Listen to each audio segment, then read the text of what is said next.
Okay, one of the things I keep seeing, I can't imagine why, it's so wrong, and people in the class have told me they see it too. Your buyer asks for washer, dryer, dishwasher, etc. in the standard purchase agreement. We get an accepted offer, and then we present the purchase agreement to the lender, who says we can't have any personal property of any type in the purchase agreement, so what you need to do is write me a brand new purchase agreement, take all the personal property off of it, put it on an addendum, and then when you turn in our paperwork, don't give us the addendum because we don't want to know about it. Translated, here's a roadmap to violating RESPA. Here's a roadmap to committing mortgage loan fraud. The problem is that it's simple to fix this and not do anything wrong, and no one seems to let us know that. So I'm going to share this with you. It's very, very simple. First, before you ever write an offer, in my perfect world, I'm going to have you talk to the lender face to face, at least by a telephone. Hey, when we write our purchase agreement, can we ask for personal property? Is there any limitation on what we can ask for with respect to personal property? If they say it doesn't matter, great.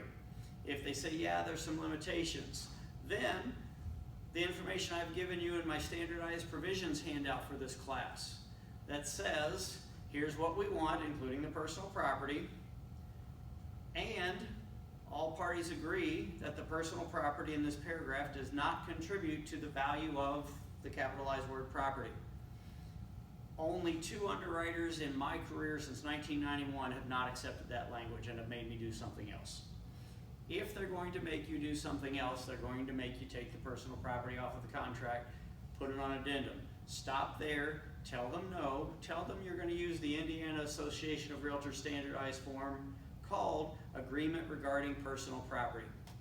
It does exactly what the lender has told you to do in terms of taking the personal property off of the purchase agreement and putting it on a separate document.